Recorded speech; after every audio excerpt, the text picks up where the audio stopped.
if you can also give us the sharing right, please, so we can share our screen. Yes.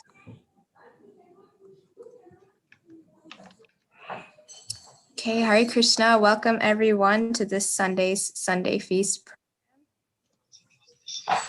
Yes. Yes.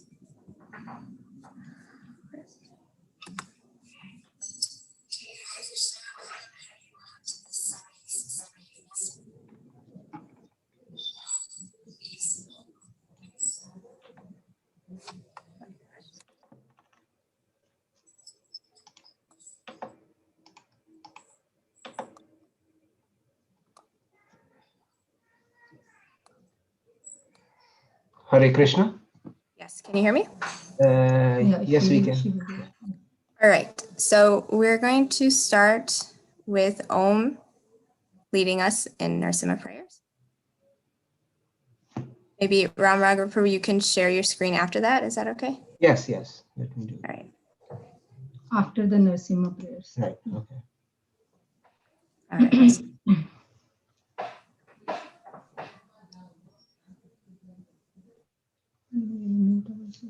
Yes, we should.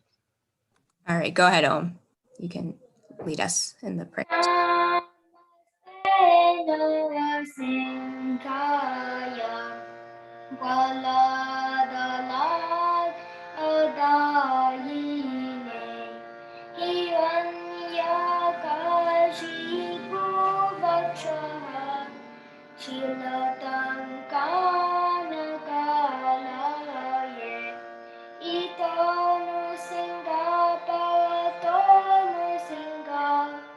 Yatto yatto yami kato no singa Pahyo no singa Udaye no singa No singa dem sharanam Prabhade Tava kava kamala bhave naga Abhuta shringam Dalita hivanya kashipu Tanu bhuyangam Keshavadvita nahaviruta Jai Jagadisha Hare Jaya Jagadisha Hare Jai Jagadisha Hare Jaya no Singadev Jaya no Singadev Jaya no Singadev Jaya no Singadev Jaya Prahlad Maharaj Jaya Prahlad Maharaj Prahlad Maharaj Jaya Bhakta Prahlad Jaya Jaya Prabhupada Prabhupada Prabhupada Jaya Jaya Prabhupada Nitai Gaura Hari Bol Hari Bol Hari Bol Nitai Gaura Hari Bol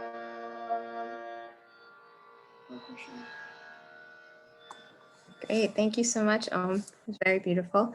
And I want to wish all the mothers and women in the community a happy Mother's Day. Usually if we were all together, we would have roses for everybody. So this is, since we can't be together, this is Kishori's bouquet for everybody. Yeah, wishing everybody a happy Mother's Day. And today we have with us Amara Mataji and Ram Raghava Prabhu. They're going to be speaking on, their title is True and False.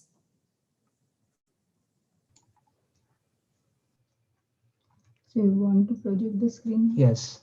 May I go ahead and project the screen now? Yes, that'd be great. Okay, thank you. Give me 1 minute. Go to here and then share your screen. And this is the presentation. And say share to this.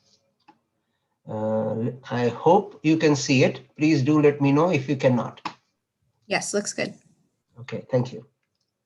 So let's start with the invocation prayers. Om Ajnana Timirandhasya Jnananjana Shalakaya Chakshurunmilitam yena tasmai Shri Guruve Namaha. I was born in the darkest ignorance, and my spiritual master opened my eyes with the torch of knowledge. I offer my respectful obeisances unto him. Namo Vishnupadaya Krishna Prishtaya Bhutale Srimate Bhaktivedanta Swamin Niti Namine.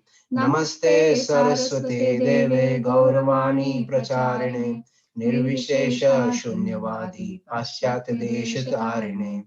Jai Shri Krishna Chaitanya Prabhu Nityananda Shri Advaita Gadadhara Shivasadi Gaura Bhakta Vrinda. Hare Krishna, Krishna Krishna, Hare Hare, Hare Rama, Rama Rama, Hare Hare. Vanchakalpatarubhyascha kripa sindhubhyaiva cha patitanam pavanebhyo vaishnavebhyo namo namaha. Om Namo Bhagavate Vasudevaya. Om Namo Bhagavate Vasudevaya. Om Namo Bhagavate Vasudevaya. Narayanam Namaskrityam Naram Chaiva Narottamam Devim Saraswatim Vyasam Tato Jayam Mudirayet. Nashtaprayeshu Abhadreshu Nityam Bhagavata Sevaya Bhagavati Uttama Shloke Bhaktir Bhavashti Anashtiki.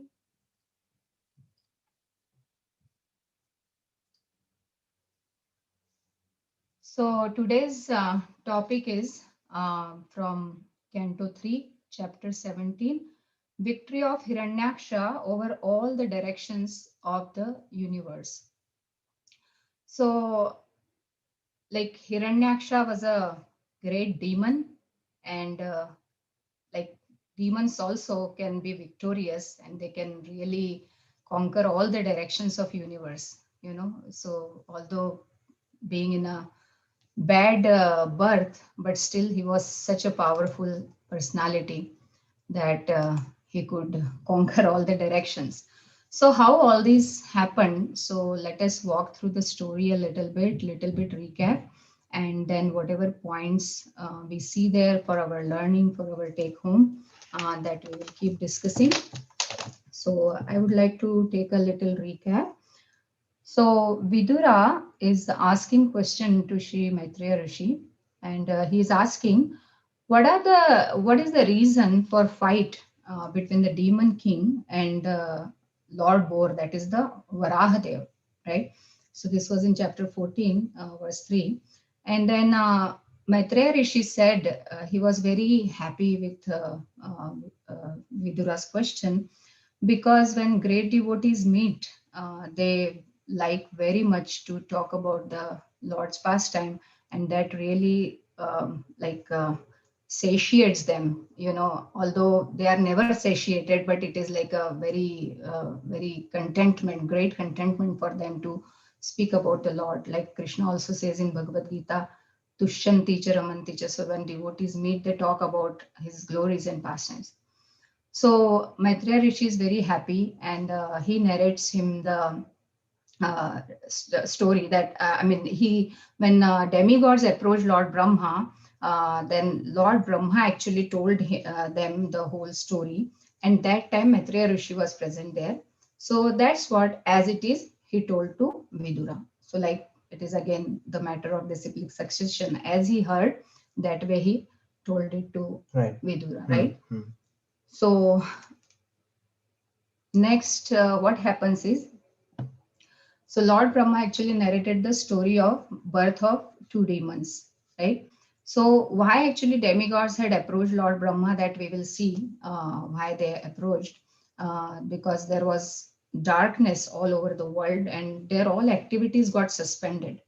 So we can think about this, that if there is darkness all around, like since morning we wake up and we can't see anything, so what we will do, right? So we can think of it like that our activities depend on the bright sun and, having light all around us. So this is external, and internally also, when there is light of knowledge, right? then we can discern what is the proper activity for us. So in that sense also, light is very, very important, light of knowledge or external light.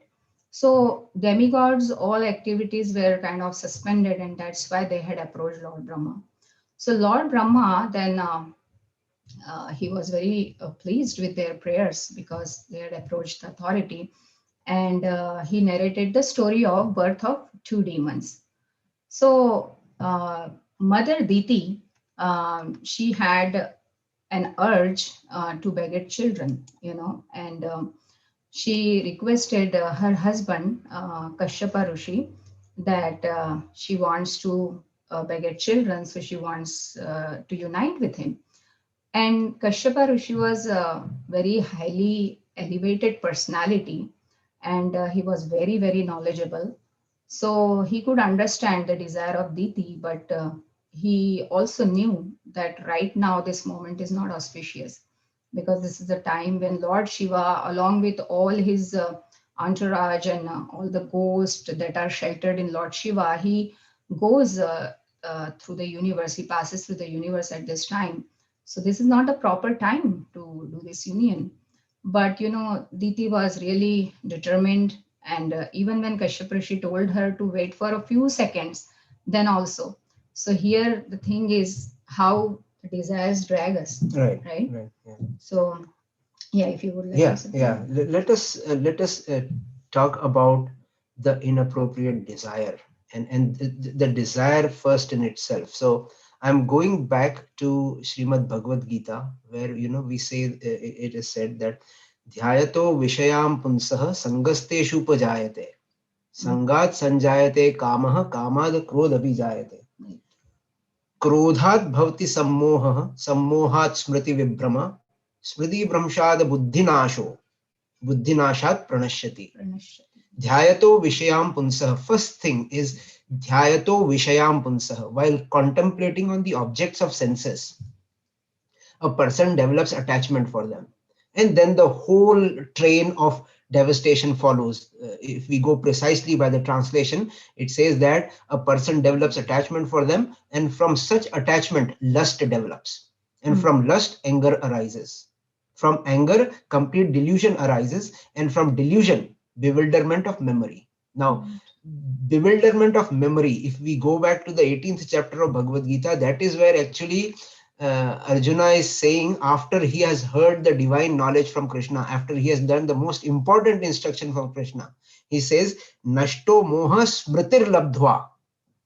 I have regained the memory. So that is the importance here, right? So connection is established. Yes. So when memory is bewildered, intelligence is lost, and when intelligence is lost, one falls down in the material pool. So we see here direct connection, which is established so nicely, I think, in the second chapter of Bhagavad Gita itself. It is so nicely, so aptly, therefore called Bhagavad Gita's contents summarized in chapter 2. Right. In that, it is said that how you arrive at devastation of yourself. And the first step is to the contemplating on the objects of senses. So that's one thing that, I think when we are talking about desire, this is how the desire operates. The whole sequence of it. Second thing is Kashyap Rishi, in spite of knowing the facts, gave into this. And so, for a very materialistic oriented person like me, I can say that with some audacity, is that, we sometimes are caught between being nice and being right.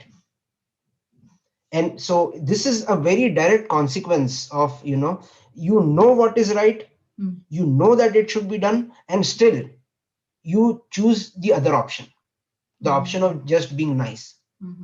So, that is, I think, the second point for contemplation. And then obviously the third is the concept of conceiving, where we will cover that in more detail as we go down the track. But importantly here, Kashyap Rishi said that, okay, this is the time when the wonderful Lord Shiva and all his illusioned devotees, followers are around. The ghosts, the illusioned souls are moving around. One of them would enter your womb at this time. So that is the core concept, right? I mean, we have right an example here that Kashyap Rishi is telling us that this is not just material configuration of two chemicals in two bodies. Right. The impregnation, the material process, the body formation can be a materialistic process, but the spirit soul, Right. that comes from soul only. It's That is very spirit. scientific. Yes, It's yes. very scientific. Yeah, So, life comes from life. Yes, and Prabhupada therefore emphasizes so much on the Garbhadhan sanskara. Yes, yes, very So, much. Yeah. you know, this is how that entire process of an inappropriate, momentary, lustious desire can have consequences. So, Yeah. So about Kashyapa Rishi, as you mentioned, I also was contemplating on similar thing that only ignorance may not be the reason of misery. Yeah. Sometimes, you know, the weak-heartedness, you know, or giving in or yielding to some desire, you know, Yeah. for a fleeting joy. Yeah. Sometimes it brings a lot of misery. So I mean, these are the things for us to take away, although they are just being instrumental in the pastime of the Lord. And then Kashyap Rishi actually told Diti that what were the reasons of inauspiciousness. So first of all, as you rightly pointed out from Bhagavad Gita, that the first of all, the desire that we, first of all, the desire is begetted in the mind, then she beget the children, right? So polluted mind, first of all, he said, and Prabhupada always emphasizes on this. First thinking goes, and then while contemplating on the senses, as you said, then feeling, and then willing. So we start employing our intelligence into acquiring that gratification, you know. And like while we are chasing after those desires, so certainly we will not take care of what is the proper time and whether authority has actually given permission for this, what is the say of authority in this, or he also said to Diti that you had apathy towards demigod because he already told that Lord Shiva is going through this way, right? Right. So now what is the consequence? So because soul has, she is the actually responsible doer, although all other factors help the thing to be completed, but she is the responsible doer, soul. So she has to bear the consequences. And then it comes to the universe also, right? So consequence of this untimely union was two demoniac sons. But then Diti was really very, very repentant. Yes. You know, because she was a very, very good devotee of the Lord and she was worshipper of the Supreme Lord. So then Kashyapa told her that because you are a devotee of Supreme Lord, so Supreme Lord will come and finally kill your these two demoniac sons. So today is Mother's Day, and even speaking about this, like how can even a mother contemplate about killing of her sons, you know? But look at the magnanimity of Diti, that she was pacified, you know, to hear that Supreme Lord is going to kill my sons. So this is a great fortune. So this is really, really amazing and a very, very high and elevated level of a devotee, you know. So when like Kashyapa Rishi also saw that she has unflinching, unalloyed devotion to Krishna, so he also told that Supreme Lord, by his mercy, she will have her grandson as a great devotee, you know. And Prahlad became the grandson of Diti, who was born of Hiranyakashipu. So then Prahlad was such a great devotee that he, because of his devotion, delivered many, many generations forward and backward. So Diti was anyways liberated, even after committing this mistake. So one thing that we can also touch on is this, that Diti is a devotee, right. And Diti made a very spur of the moment, very spontaneous, instant, indiscreet choice. If I look at my life and I say that, you know, okay, how many such wrong choices have I made? Then I would say that this Sunday feast program would be too small for that. I would need a whole retreat, you know, to talk about all the mistakes that I have done. But the you know, light at the end of the tunnel is that she made a mistake. She was remorseful, genuinely remorseful. Right. And that was observed, that was noticed by Kashyap Rishi. And when he observed that, he immediately made that condition better by saying that your grandson fear not, your grandson would be a great devotee of the Lord. And I was amazed how it is so nice that Om was singing the Narsimha Aarti. And the great devotee that Diti's grandson that Diti is going to have, we glorified him as Jai Prahlad Maharaj. Right. So the point being that we make mistakes. I make mistake as a devotee, as an individual, as a as a soul. But if there is a genuine intention of repentance, if I'm willing to go back to the Supreme Lord, as Prabhupada says, okay, we did have a bad bargain, but let's make the best out of it.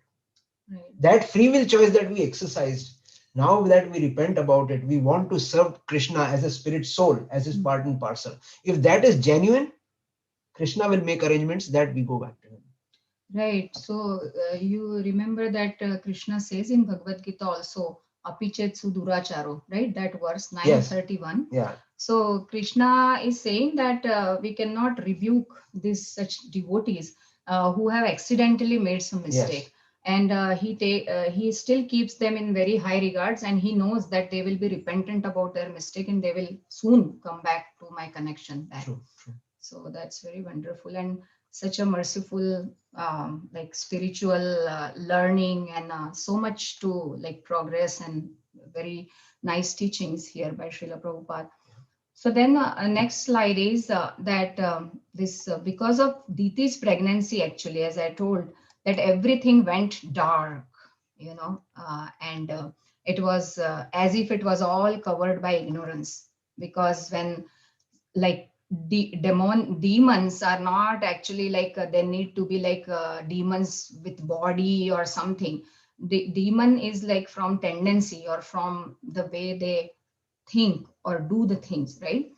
So that's kind of ignorance. So everything was covered by darkness, and that's how these demigods had approached Brahmaji. So Prabhupada also tells us that this quality of fear is there in every living entity in the material world. So demigods are living in the higher planets, and we see that many people are aspiring to progress to higher planets. Sometimes when people die, people say that Swargavas ho gaya, right? So they went to Swarga. So they don't know, and by Prabhupada's mercy, now we are able to learn that even Swarga is not a permanent place. So all the higher planets that are there, they all are in material realm. Only the spiritual world, all the Vaikuntha planets or Goloka, they are only the worlds which are not in the material realm. So these qualities of eating, sleeping, mating, and defending, they are present in the higher realm also. So it is evident from here that the demigods were extremely fearful, although they were powerful beings, right? So they also became fearful. And but the one very, very wonderful thing about the devotees, these demigods are devotees, although they commit mistakes time to time. But the wonderful quality of these devotees is they uh, don't rely on just their own prowess, but they take a proper shelter.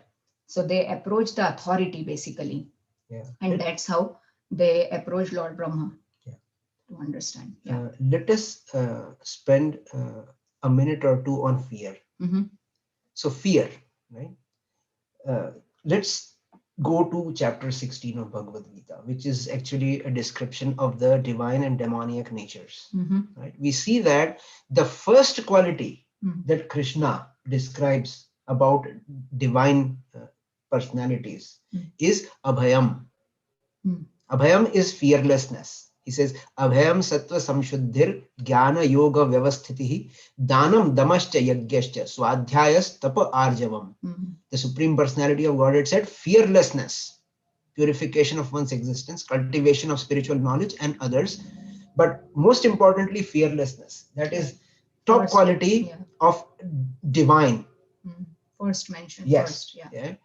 Another one. Let us go to the perfection of renunciation, aptly called chapter 18, the conclusion of Bhagavad Gita. Krishna says that pravrittim cha nivrittim cha karya karya bhaya bhaye bandhanam moksham cha ya vetti buddhi sa partha satviki. This means, O son of Pritha, that understanding by which one knows what ought to be done and what ought not to be done, Mm. what is to be feared Mhm. and what is not to be feared, right? And what is to be, what is binding and what is liberating. Mhm. That understanding is understanding in the mode of goodness. Right. So Krishna has clearly said that fearlessness is a quality that is expected in divine, but you ought to know what you should be afraid of and what you should not be afraid of. So it's not that you should not be fearful. Mhm. So that is from chapter 18, the conclusion. And Krishna also gives the answer. Mm. He gives answer in the chapter 2 of Bhagavad Gita already, Mhm. aptly called the contents of Bhagavad Gita summarized, Right. where he says, Neha bhikrama nasho asti pratyavayo na vidyate swalpam alpasya dharmasya trayate mahato bhayat. Mhm.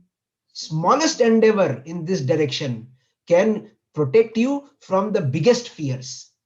So Krishna has already talked about what we should fear. Number one, what is the quality that in context of being fearless, Mhm. and how you can be to that position of fearlessness. That is by bhakti. Right. So, and that is exactly what the demigods were doing. Mhm. They did not depend on their own strength. Let's get together and get rid of this Hiranyaksha. No, they did not do that. Right. They went to Brahmaji. Yes. Right. So, yeah, this is about fear. So Yeah, and Prabhupada is also telling in the purport that conclusive instruction of this incident is that we may be disturbed by some material condition, like we can all very well relate to it. Day to day, there is disturbance because of material condition. But if we approach the authority, so who can actually explain the matter, then our problem is solved. So now here important point that I was thinking about, that he is only explaining the matter. He is not giving the solution to the problem, right? He is just explaining the matter. So when we approach an authority and tell them about our problem, they are not going to give you exact solution. Okay, do this, do this, do this. They will tell you the scenario, the big plan of Krishna. They will divert your attention to Krishna, actually, who is our all well-wisher friend, right? So they actually explain the matter in that regard, that context. And that's how our problem is solved.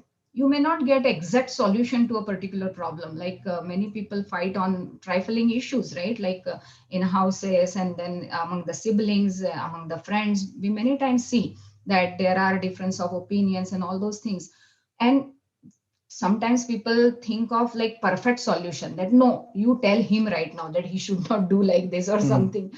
But that is not the approach of the demigods. They are approaching Lord Brahma, and Lord Brahma is explaining the matter, that why this is happening.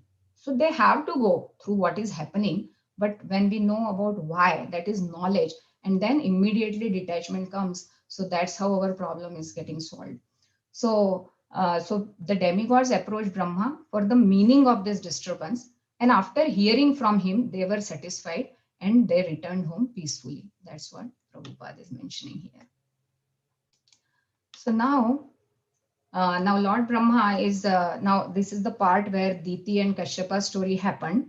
And now he will, so we will quickly, not take much time, but quickly narrating the story of Jaya Vijaya entering the Vaikuntha planets. So how these two incidents is happening at different places, they will combine together for the birth of the two demons, right? So Jaya Vijaya, these four Kumaras that were children of Lord Brahma, they were wanting to see their beloved Lord Vishnu. So they thought of going to Vaikuntha.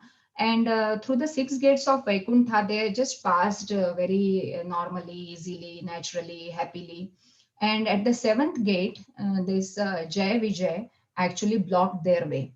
So this was transcendental service of Jaya Vijay, right? To see who is coming, and then if their Lord is resting, then he should not be disturbed. So it was all Lord in the center, right? So then, but the Kumaras got really angry. So this was transcendental anger. Why? Because again, Lord was in the center, because they wanted to see their beloved Lord, right? So now Kumara started thinking that why are they blocking our way? There is no threat. In Vaikuntha, there is no negativity. So Kuntha means something negative, right? And Vaikuntha is like absence of negativity completely. So why they are blocking our way? Are they seeing us as some threat, or are they seeing us as enemies? Something like that. So they are thinking in terms of duality, friends and enemy. And duality doesn't exist in Vaikuntha. Duality is the characteristics of this material world: good, bad, day, night, honor, dishonor, all those things. So they started discerning.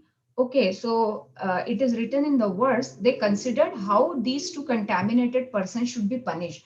The punishment should be apt, for thus benefit can eventually be bestowed upon them, right? So they are not thinking from the place of anger or envy, but they are thinking about the benefit of Jai Vijay. So they thought that since they find duality in existence of Vaikuntha life, so they should be removed from this place and should be sent where actually duality exists, right?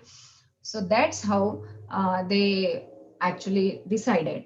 And Jai Vijay got really fearful and they fell at their feet, but they didn't react. They didn't tell them that no, no, no, no, don't curse us or something, something. But they were like transcendental personalities. So they accepted their curse, but they requested that wherever we may be, we can always get the remembrance of the Lord. So that is the like glory of these pure devotees. And again, like we just now discussed, that material disturbances will come, some negativity might come, but how much we can remember the Lord, how much we can be present in His service at that particular time, that will actually determine that how much we will remain on spiritual or transcendental platform. So then finally Lord himself came there and talked affectionately with Kumaras and his servants. So that is the transcendental shelter, right? And that is where a Mhm. beautiful thing happened. Mhm. When actually Lord came and saw the Kumaras. Before that, the Kumaras were inclined towards the impersonal Brahman, and they were very satisfied with that. But actually, when they saw Krishna, they saw Supreme Lord, and the aroma of tulsi leaves came from the lotus feet of Krishna. At that time, they actually became devotees. Yeah. Yes, and they realized that bhakti even in hell is better than impersonal liberation. So it was not just transformation of Jai Vijay going forward, it was transformation of the four Kumaras also. Amazing. Yeah. So Lord does so many things in Yes. one pastime, Yes. right? Yes. Yeah. So these Kumaras also became affectionate toward the Lord. So bhakti in this way transforms our heart. Yeah. That now they were thinking that why did we curse them? Yeah. Right. So One thing, let me add. continue. So one more thing which is important and nice here is that when the Kumaras found that Lord Krishna is actually taking everything onto him, they were repentant. They thought that maybe we were too strict with the two Jai and Vijay. Yes. Right. But then Krishna actually pacified them, saying that this was preordained because these two actually had stopped the path of Lakshmi Devi also when she was trying to come in. Yeah, So that I was, yeah. So yeah, sure, go ahead. yeah, so that is where actually we will talk about this later down. That how free will exercised by the devotee, it becomes helpful in Krishna executing his pastimes. So Yeah, very wonderful. Yeah. So next is how Lord was affectionate, as also Prabhu mentioned, that he really wanted to get them back as soon as possible. So Lord says that although they have transgressed against you, but they didn't know my mind, so please do me a favor. Who can do Lord a favor? But look at the language of Lord, that he's asking for a favor from the Kumaras, that he says that although they are reaping the fruit of their transgression, but they may return to my presence soon, and the time of their exile from my abode may expire before too long. right? So he is anxious to have them back to the Vaikuntha, because Lord cannot live without his devotees. He's very anxious to see them back, right? So therefore, like Prabhupada says, that this incident proves that those who have once entered the Vaikuntha planet can never fall down. Actually, this case of Jai Vijay was just an accident. It was not a fall down.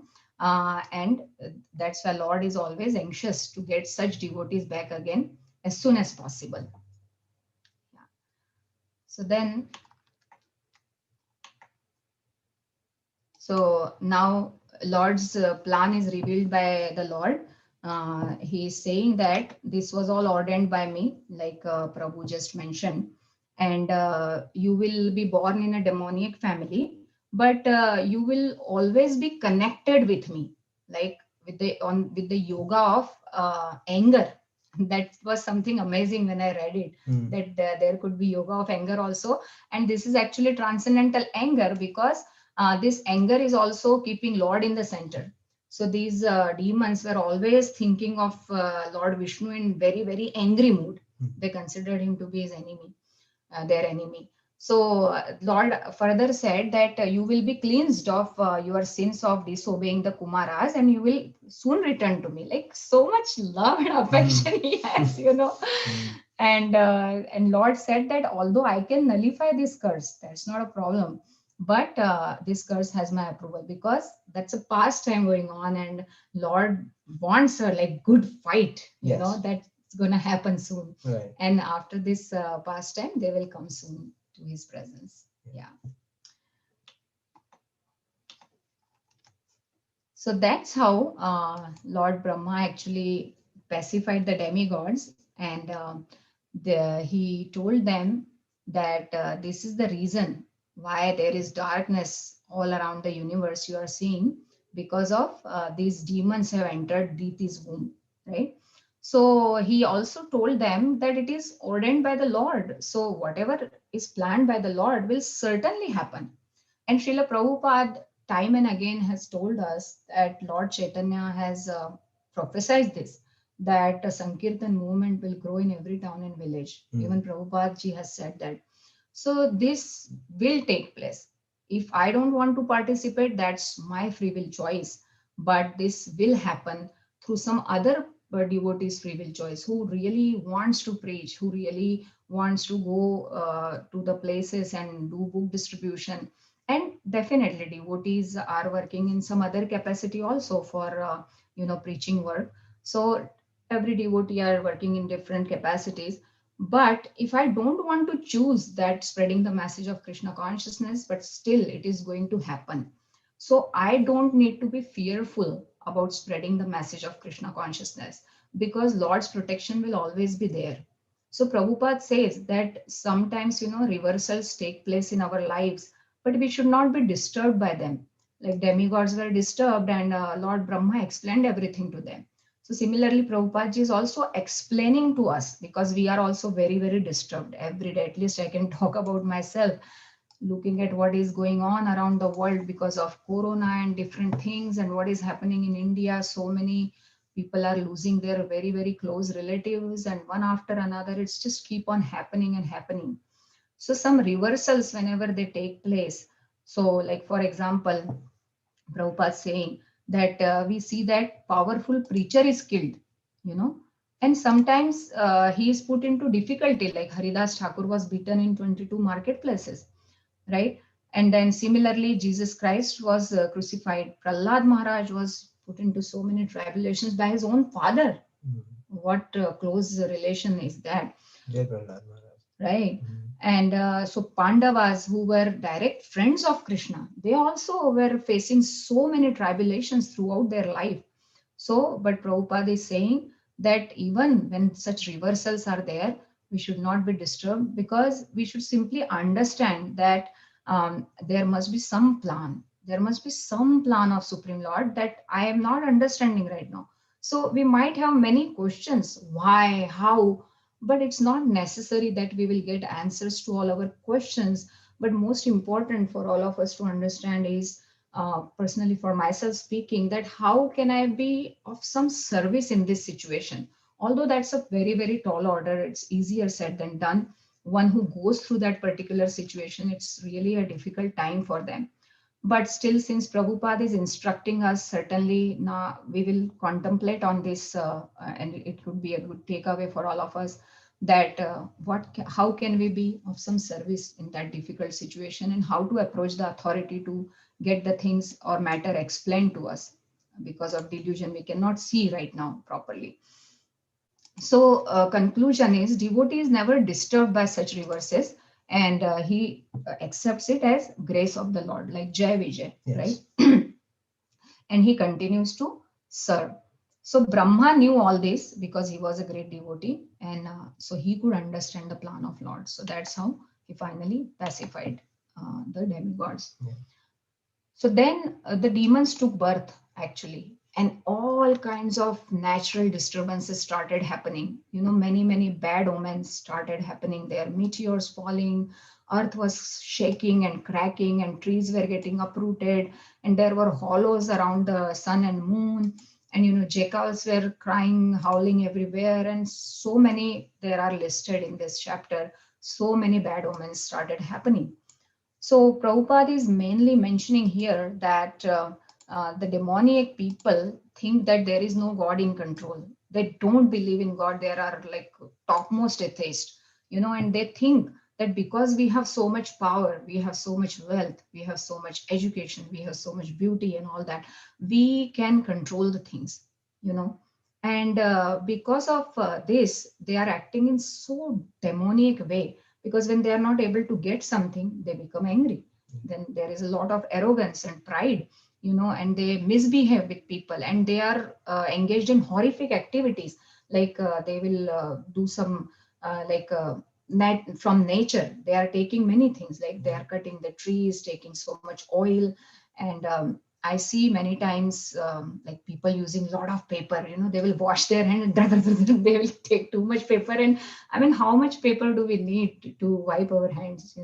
But they will take like 5-6 papers and such a big thick block, and then they will wipe their hands.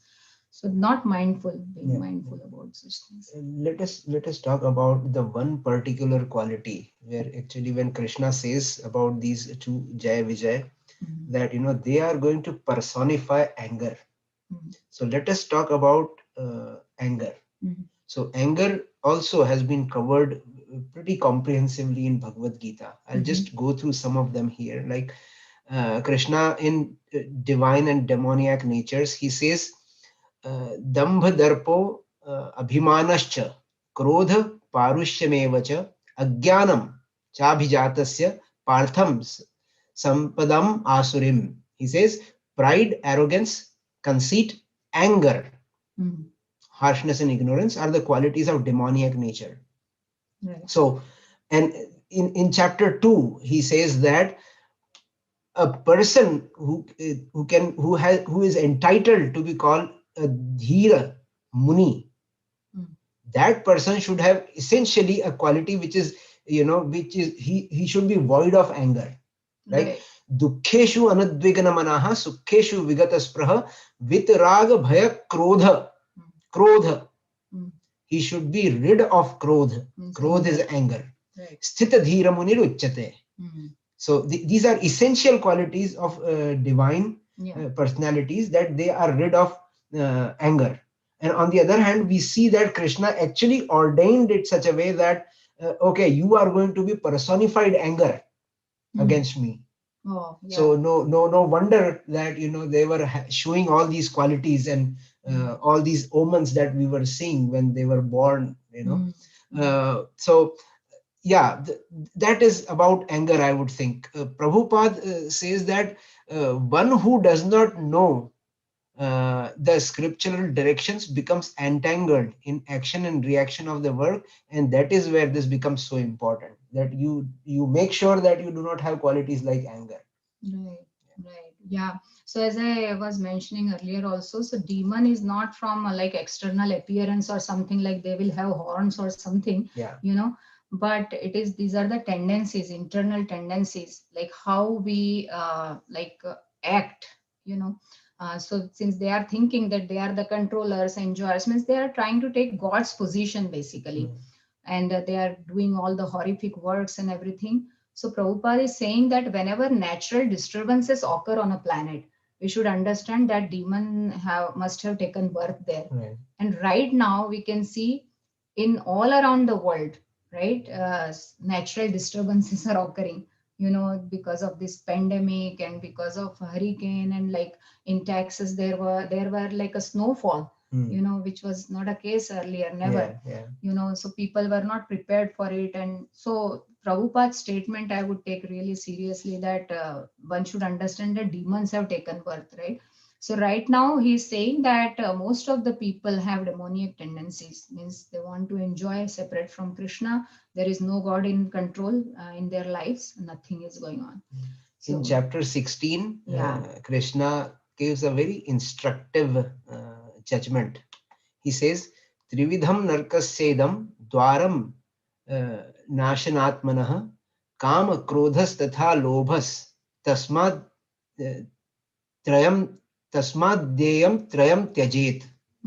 Which means that these are three gates to hell: lust, anger, and greed.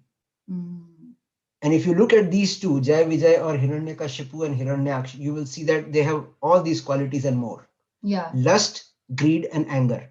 Every sane man should give them up, for they lead to degradation of the soul.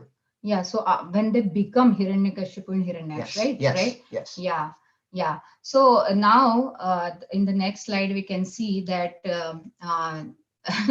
this is nice picture, right? So they the Diti held them for 100 years in her womb. Such a compassionate mother for the whole of the universe, basically, because she was concerned that since Kashyapa has told that they would be demoniac sons, so she was very concerned that they will cause disturbances, right? So she held them for 100 years. So today is Mother's Day, again glorifying Mother Diti for her compassion.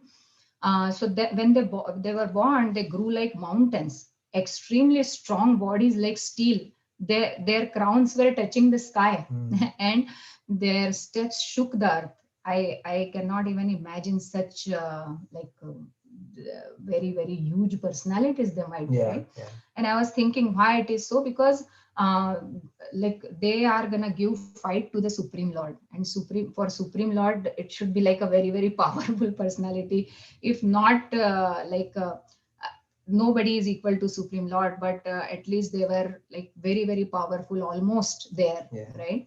To fight, to be able to give pleasure to the Supreme Lord. Otherwise, if it is a weak person, then Supreme Lord will not get pleasure. So that's why they were like this. And so Hiranyakashipu and Hiranyaksha also got boons from Lord Brahma, and they started controlling the three worlds, because they could not be killed by any ordinary personality. So they started more thinking that, okay, now we are the controllers, we are actually the gods. And then Hiranyaksha used to travel all over the universe to in the desire to give fight to the personalities, and he also enjoyed having a fighting spirit, because he used to enjoy being the winner, right? We can see around us so many persons. So when he went to heavenly planets, first of all, and wanted to challenge the Devatas, but Devatas were already fled away, because he was so powerful, right? So then he didn't see anyone there. And then he actually came down, and he entered the ocean. So let's talk about the demoniac and the divine nature for one more minute. So as you mentioned, right, that in verse in chapter 2, chapter 3, Krishna has clearly identified what is the relative position of the demigods and humans. He says that in the beginning of the creation, the Lord of all creatures sent forth generations of men and demigods, along with sacrifice for Vishnu, of course, which is Krishna, and blessed them by saying, "Be thou happy by this yagya sacrifice, because its performance will bestow upon you happiness and achieving liberation." The next line is pertinent. The demigods, being pleased by sacrifice, will also please you. you meaning humans, and thus by cooperation between the men and demigods, prosperity will reign for all. This clearly indicates that the relationship between the demigods and men or human is not a superior inferior relationship. Krishna is saying there is a cooperation between the two, right? Now, as opposed to this, it is striking that Krishna says how demons think. And it is beautiful the way he has explained. He says, Idamadya maya labdham imam prapyase manoratham idam mastidam api me bhavishyati punardhanam. So maya hatam shatru hanishye chaparanapi ishwaro aham. I am God. Ishwaro aham aham bhogi siddho aham balwan sukhi. Balwan powerful, sukhi happy. And I am bhogi also, Yes, the yes, enjoyer. yes. So clearly here Krishna is saying how demon thinks. Demoniac people, how they think. They think I should be happy, I should be powerful, I should be sukhi, and balwan. And with my schemes, I am going to kill my enemies, and I will be the enjoyer of everything. Across the Bhagavad Gita, we don't see where Arjuna is saying that I want to enjoy.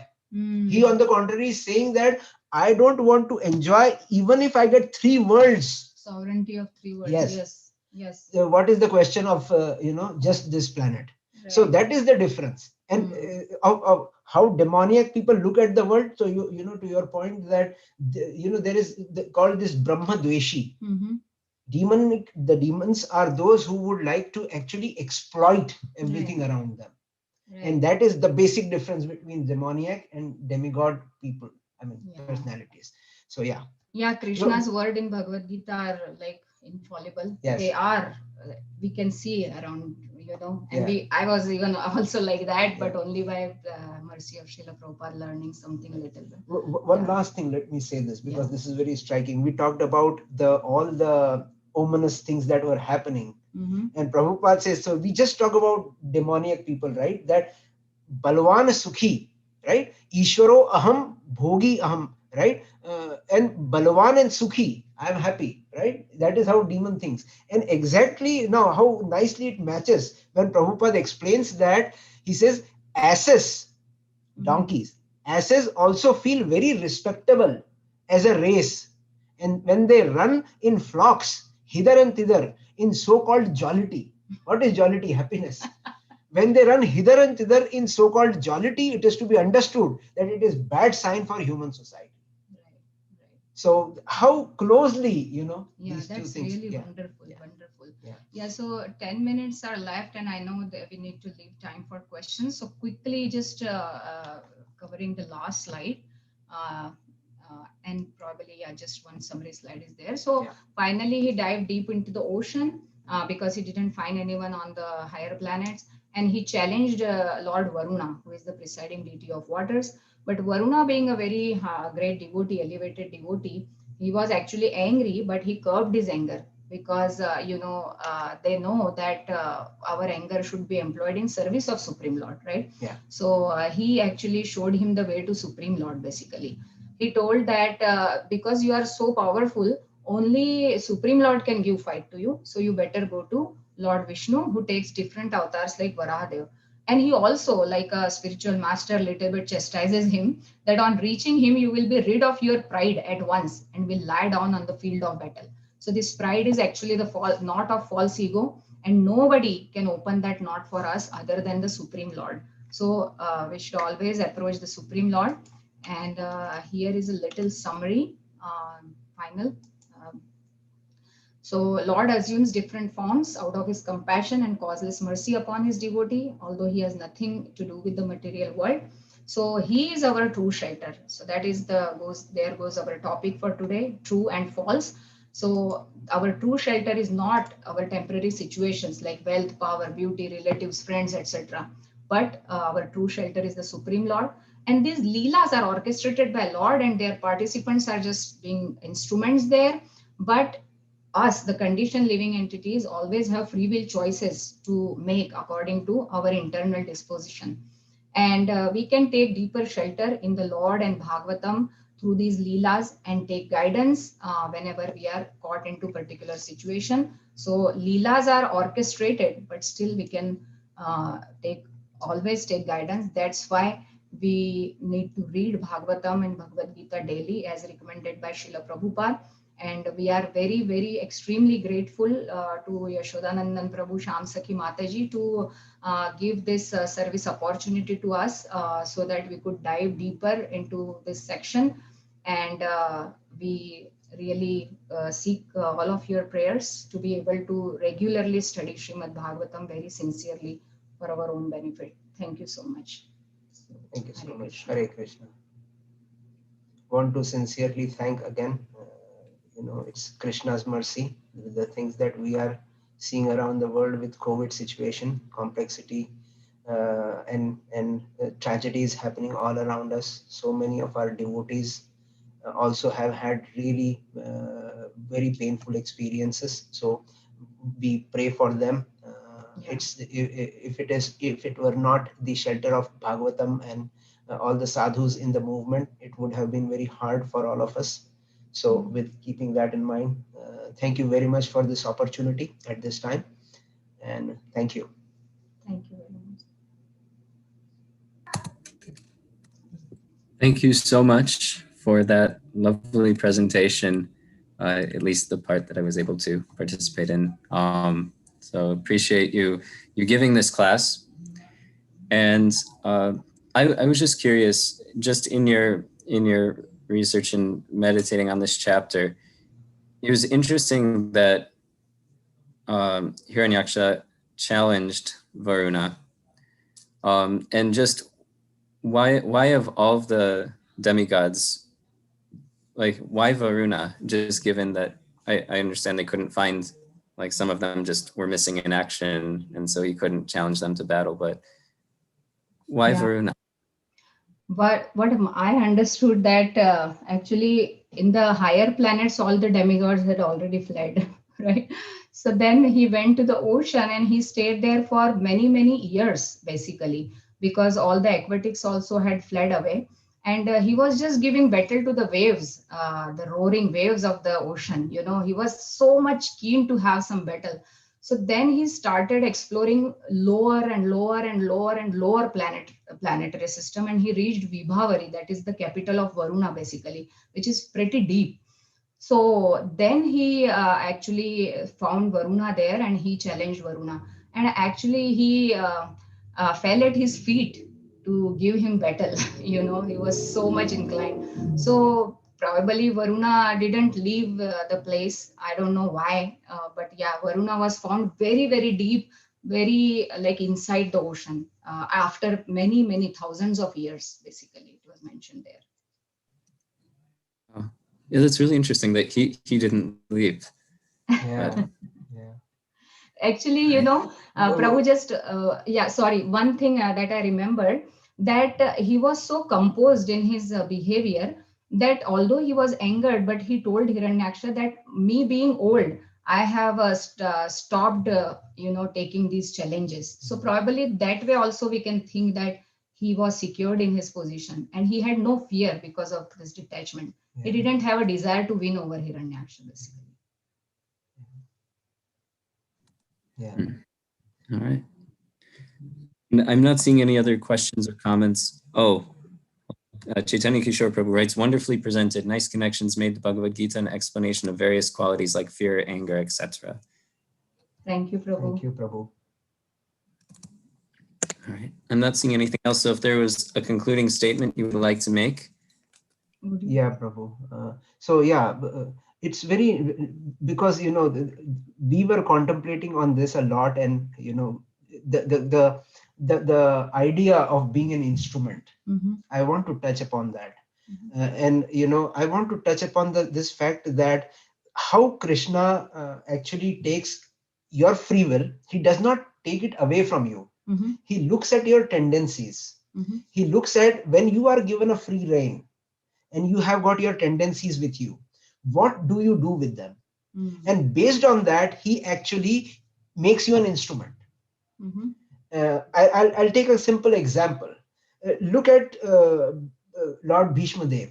right? Look at Arjuna, look at Uddhava, right? Again, look at Jai Vijay. They were given a free will. Like, for example, Arjuna was given a free will. Go ahead, this Brahmana boy who has killed your sons, kill him. But Krishna knows the tendency of Arjuna, that, okay, he is going to make a righteous decision. And therefore, he lets him reign on that. Decide that, oh, you have to really kill him, or you have to, just, remove his shikha and just let him free, take the money out of his head, right? To Bhishma Dev, he looks at his tendencies and he sees that he's a valiant fighter. He gives him that. Okay, you in the battlefield of Kurukshetra, fight with me.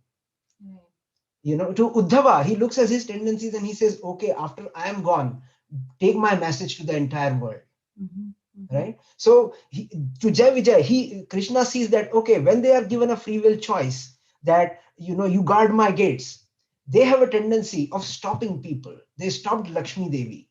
So they have that tendency and that free will given to them. They are going to act in this way. Let me make them instruments to become Hiranyaksha and Hiranyakashipu. And so when I look at this whole thing back and I say that Krishna said, Tasmat Uttishta Yasho Labhasva Jitva Shatrun Bhunkaksha Rajam Samriddham Bhayatvete Nihatam Purvameva. Right? He says, I have already killed them. Right. I have already killed everybody who is present on the Kurukshetra. Right? You just be an instrument. Nimitta matra bhavva savyasachi. He says, you be an instrument. I have already done this. Like Barbarik also says, right, when he's sitting on top of the mountain there, observing the two armies fighting, he says, nobody killed each other. Actually, it's Krishna who killed everybody. So it's done by Krishna. But who he chooses to be an instrument is depending upon the free will choice made by the instrument, the spirit soul.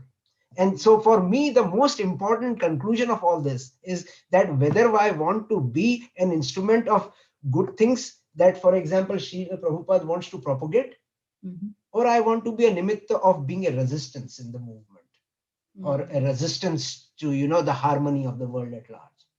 So that was very profound for me while I was doing the research. Thank you very much for giving me a chance to express that. Yeah, and for me, this stood out really special for me from this whole reading, that whenever there are difficult situations, you can see how can you serve, and that my spiritual master also mentions again and again. That's a very tall order for me, but I want to contemplate more on that. So that was the takeaway for me. Thank you very much. Hare Thank you. Krishna. Prabhuji. Hare Krishna. Very nice class. It was wonderful. Thank you for encouragement. Thank you, Mataji. Encouragement. Please pray for Hare- us, Mataji. Sure. Thank you. Hare Please. Krishna Prabhuji. Hare Krishna, Prabhu. Thank you. Hare Krishna Mataji. Hare Krishna Mataji. Hare Krishna. Hare Krishna Prabhuji. Hare Krishna.